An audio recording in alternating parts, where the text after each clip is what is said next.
Howdy folks, today we are going to talk about Mathematica and some of the capabilities of it. First, we'll talk about assigning variables. So, to assign a variable in Mathematica, it's simple. You just type in the variable that you want to use, and you type in the value you want.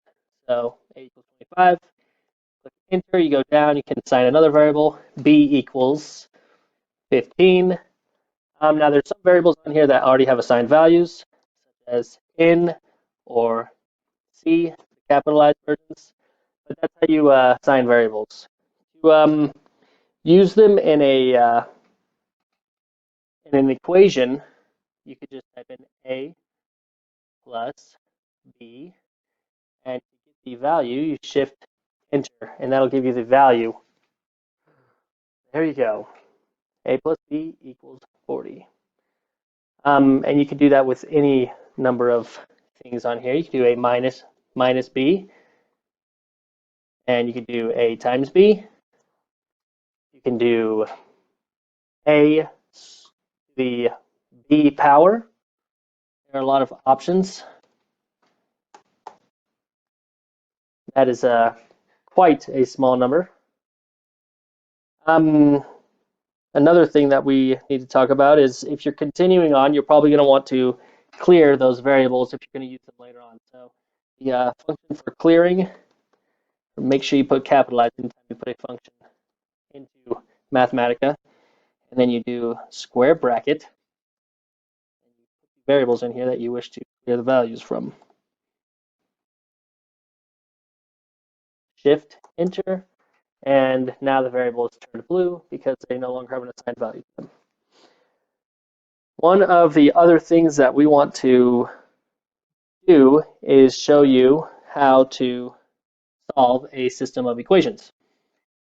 And if you can guess, typing in solve is how you solve a system of equations. So you put solve, square bracket, and then you're going to do a squiggly bracket, and you're going to start putting in your equations that you want to solve for. So say you have 2a plus 3b, and when you're putting in an equation, instead of putting one equal sign, you have to put two equal signs. So let's say it equals 16, and put a comma, the second equation that you want to use to solve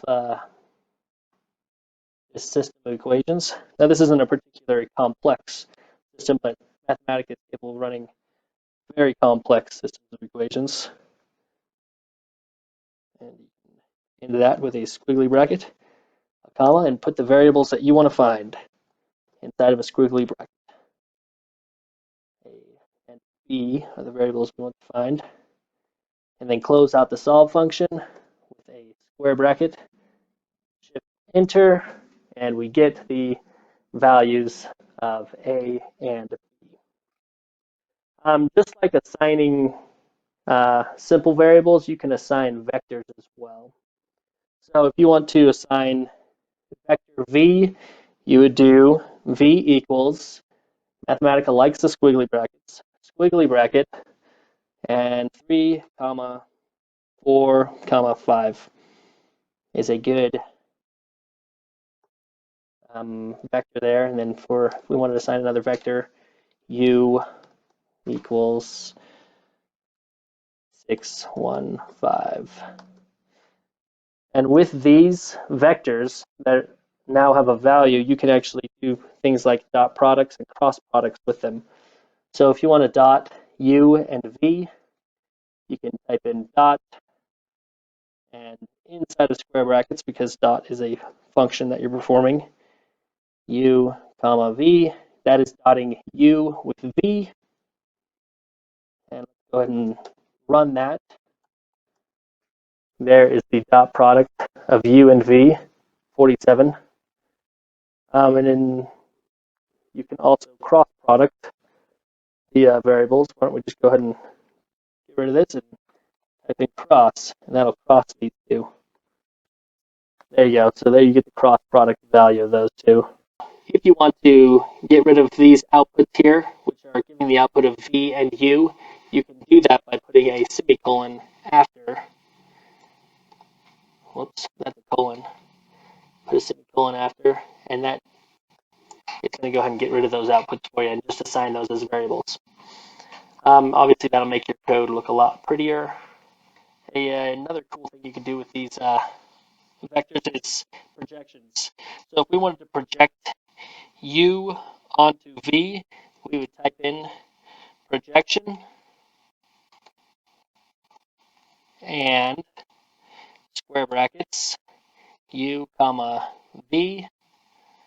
So that's projecting u onto v. And there it is right there. And if you want to project v onto u, you switch those two values. And if you want to find the orthogonal, it'll end up being the original minus the projection. So if I wanted to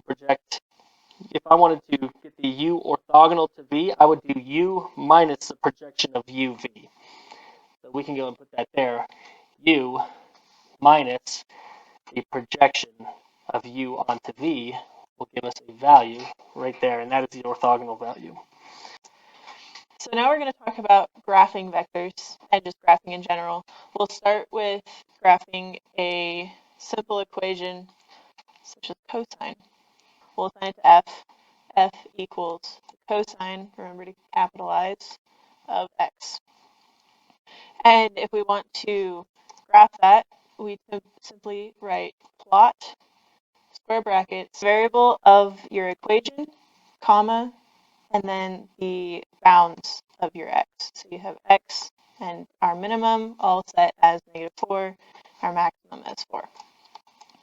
And then you simply press Shift Enter, and it graphs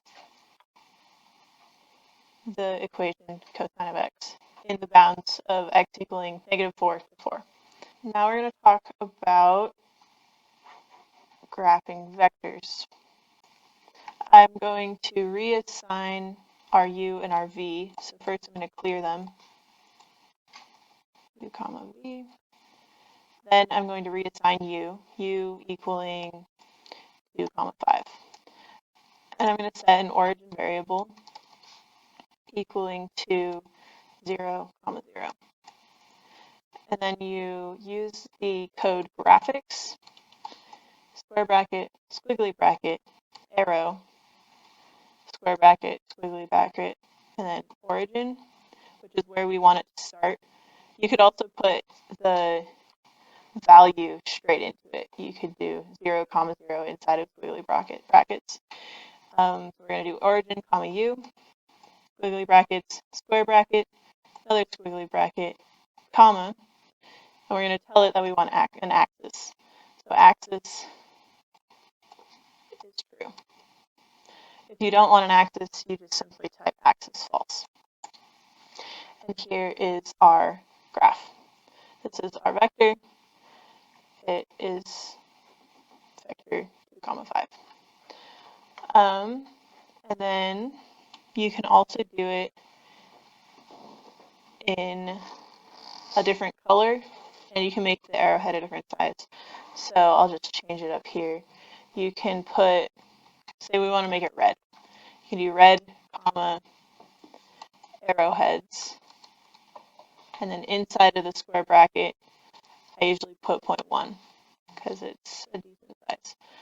And then our graph will change, maybe. Oh, I forgot you have to put it inside of squiggly brackets. Now it's red and our arrowhead is bigger. So now we've graphed a 2D vector. I'm going to show you real quick how to graph a 3D vector. I'm just going to use the same, I think I used u up here. I'm going to continue using u, but I am going to clear, I'm going to clear origin. So my new origin is a 3D. Actually, I can't reuse u because u needs AZ. So I'm going to clear u and origin. So it's basically the same, graphing 3D and graphing 2D. You're going to do graphics. This time it's going to be 3D, telling it that you want it in a box. and you're going to do arrow, square bracket. I'm going to start origin, comma, u. We'll come back to v later. I'm going to say axis, comma, axis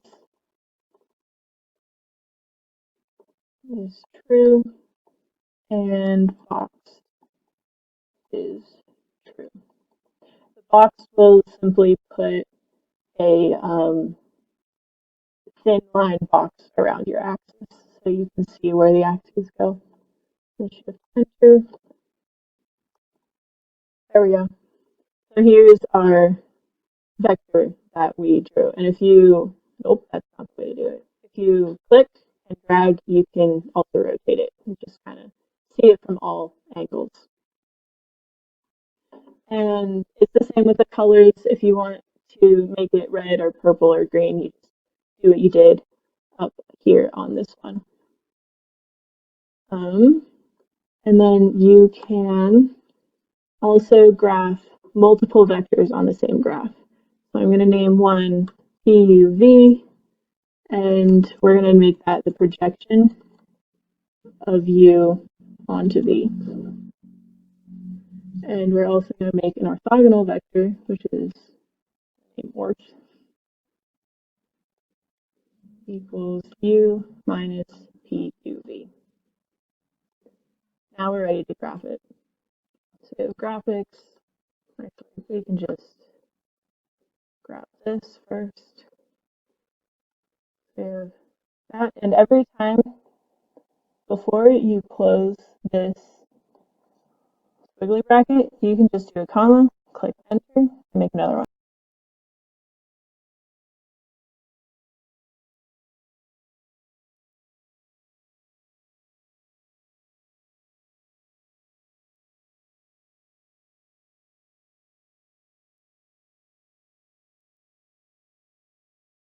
And that, as long as I typed everything correctly, will give us 3 vectors. But this looks kind of weird, right? Like it's all the same color. You can't really tell what's what. So another thing you can do is you can come up here and just right inside of this bracket you can type, let's make U red,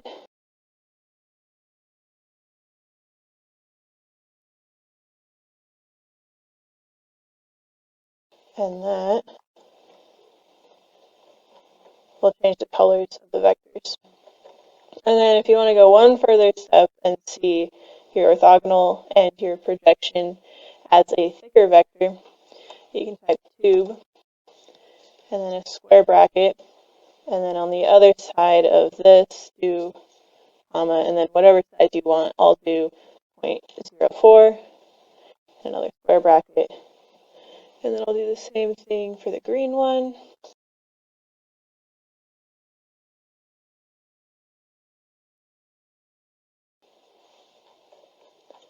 We can now see our orthogonal and projection vectors quite clearly. So now it's time to forget everything that you just learned.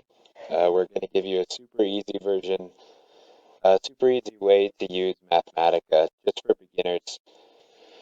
So I'm going to go through 2 equations. I'm going to have Mathematica graph something for me, as well as solve a parametric equation. So we're going to start out with this graphing function. I'm just going to start out, we're going to put an equal sign, and you'll notice it's orange, so that's completely different from the things that we've learned so far. This orange equal sign means that it's actually getting ready to search the equation that you put in, and it actually uses like Wolfram Mathematica servers to look this up. And I'm simply just going to put what I want it to do. I'm going to say plot parametric curve, and I'm going to put in just a simple equation. Okay, so that's what we have so far. And like before, you hit Shift Enter. And you see it took a bit because it was searching what to do. But now we can go down here and we have this perfectly plotted ellipse.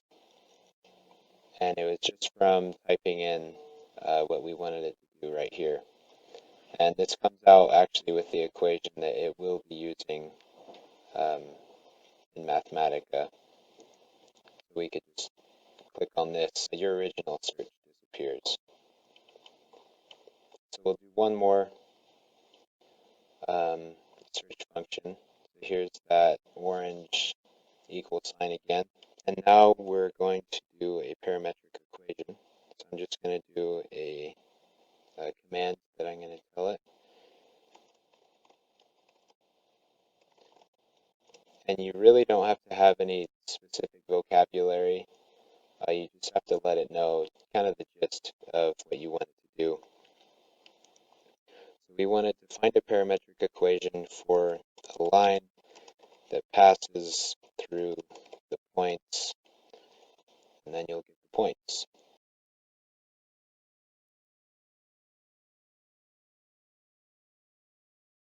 Once again, you hit Shift Enter, and it will search and give us an equation.